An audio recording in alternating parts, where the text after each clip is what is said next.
We're going to start with the simpler of our two types of rectification, our half-wave rectification. And so what I have drawn here is pretty much the simplest type of half-wave rectifier we can have. We only need one single diode. So we can label this as our diode D here.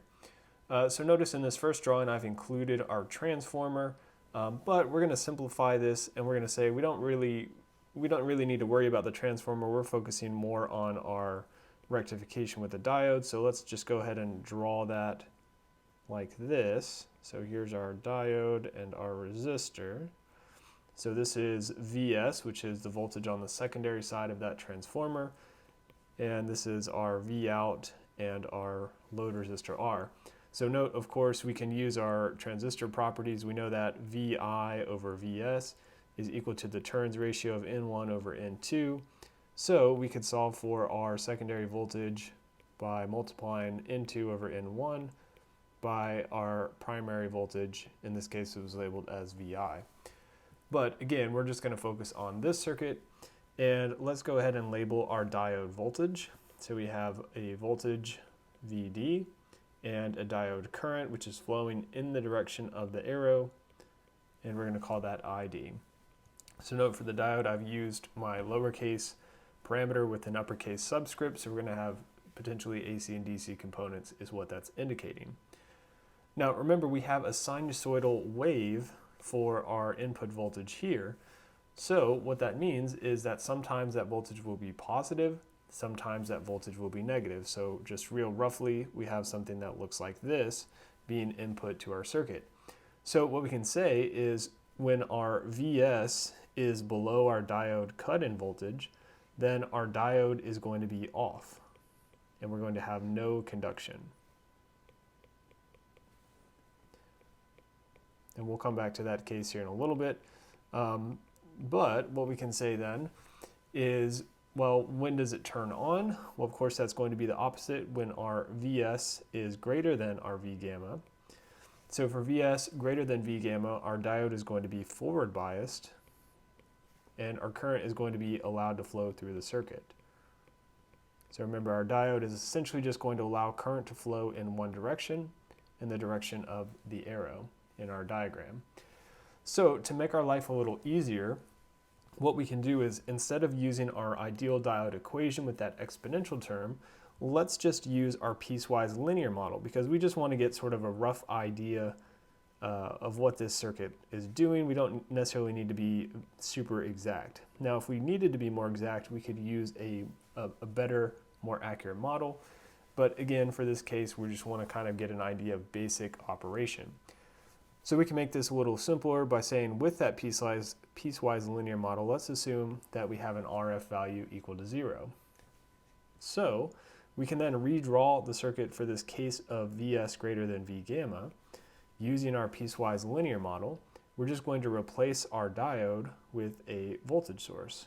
So here's our input voltage source, and then here we have a DC voltage source, or just I'll draw it here as a battery.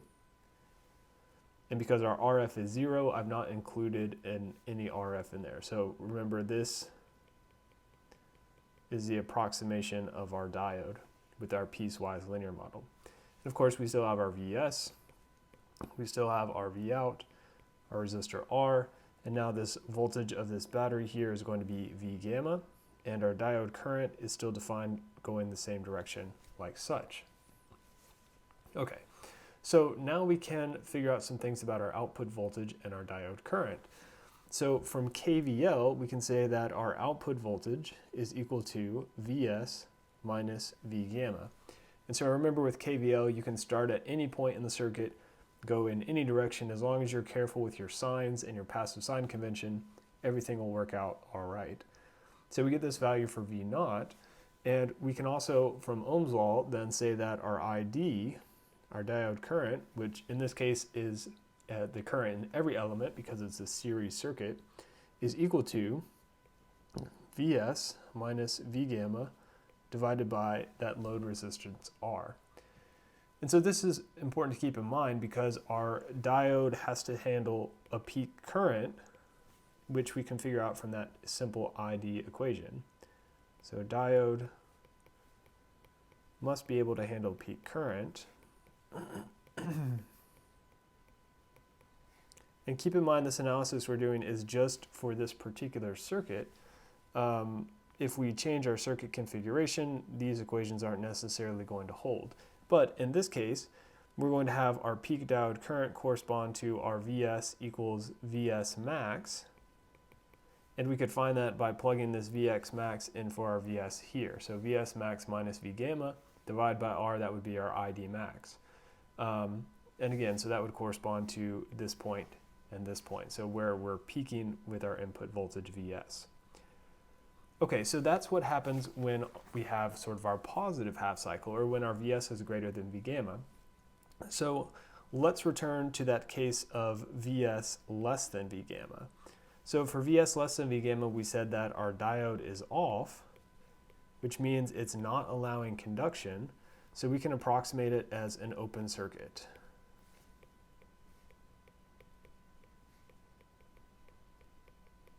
Okay, so let's sketch what our circuit looks like now. So we still have our Vs source here.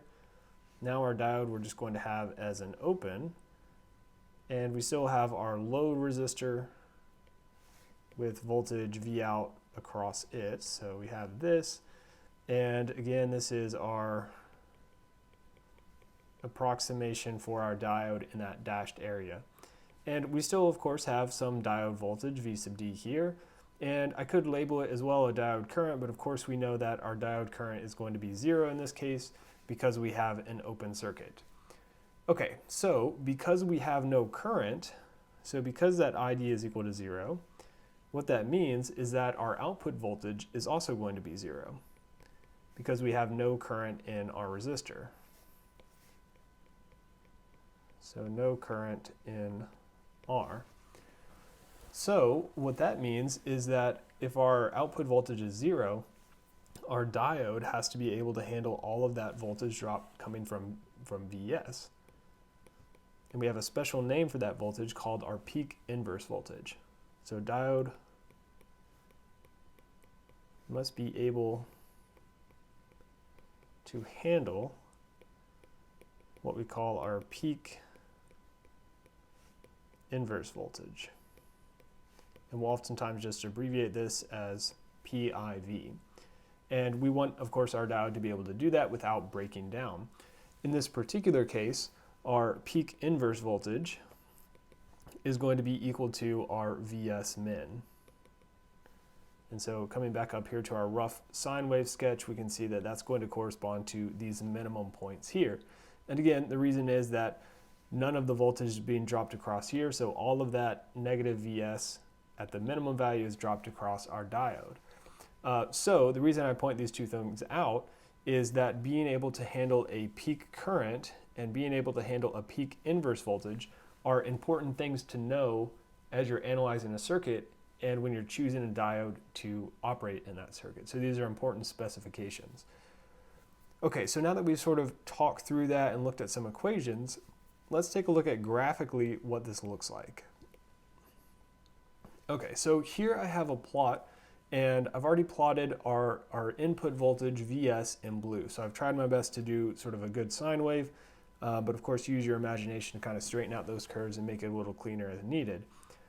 So notice at the moment I also have V gamma labeled. Now keep in mind our V gamma is typically going to be about 0.7, so let me just write that up here. Typically it's going to be about 0.7 volts for a silicon PN junction diode. It's going to be even smaller than that for other types of diodes. So I've kind of exaggerated it here just so it's a little easier to see, but for instance, if our peak value is around 10 volts or 12 volts, obviously this V gamma is going to be relatively small. But here it's a little larger in comparison to the peak. Okay, so let's consider what's happening as our sort of voltage is varying, our Vs voltage.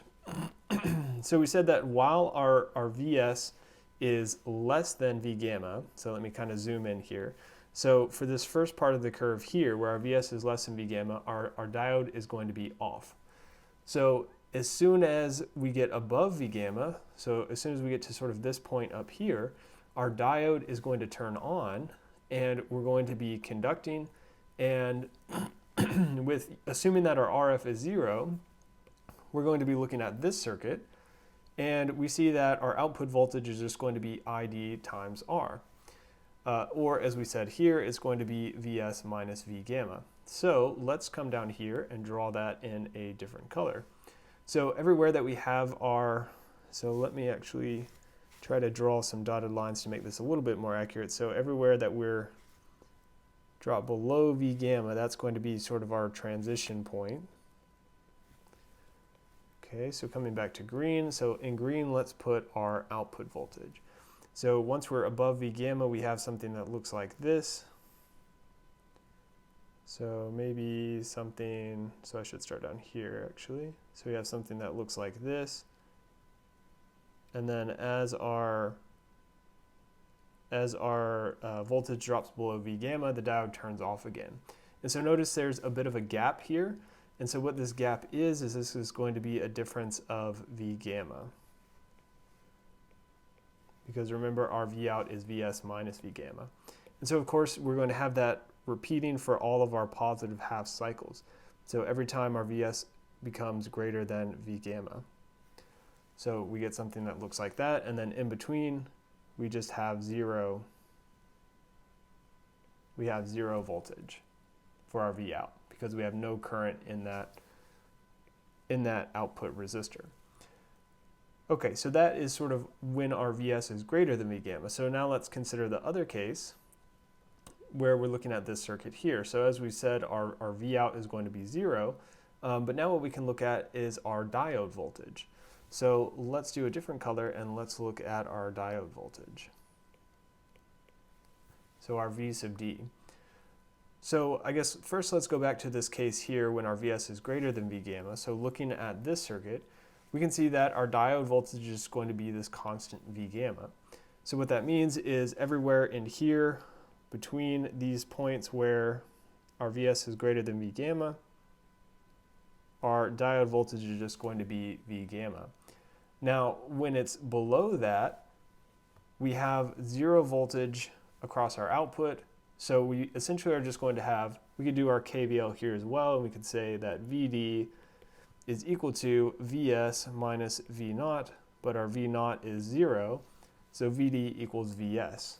So we get something that looks like this. So it's just following our blue curve. So these lines should be right on top of each other. So we get something that looks like this for our diode voltage. And so again, the two key specifications that we want to sort of keep track of for our diode is it needs to be able to handle this minimum voltage here in the reverse direction, and it also needs to be able to handle whatever maximum current is occurring at these peaks. And so remember, this current at these peaks is going to be an ID, try to use appropriate notation, so ID max, which is going to be our Vs max minus our V gamma divided by our load. And so essentially we're just saying that point there on our green curve. So really the numerator there is V out. Okay, so our useful energy though, in terms of what we're looking at in our output, so let me get rid of some of this highlighting.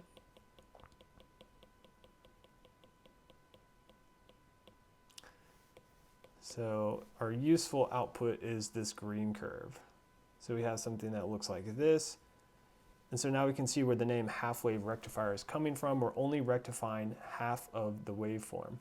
So, of course, as we said in the first video, what we're doing is we're wasting our negative half cycles. So we're wasting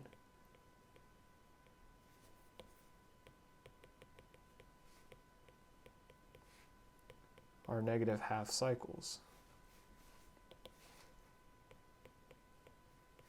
So what we're going to do is we're going to look at a different way we can do this later on with our full wave rectifier, and we're going to be able to take advantage of these negative going parts as well as the parts where our Vs is greater than 0.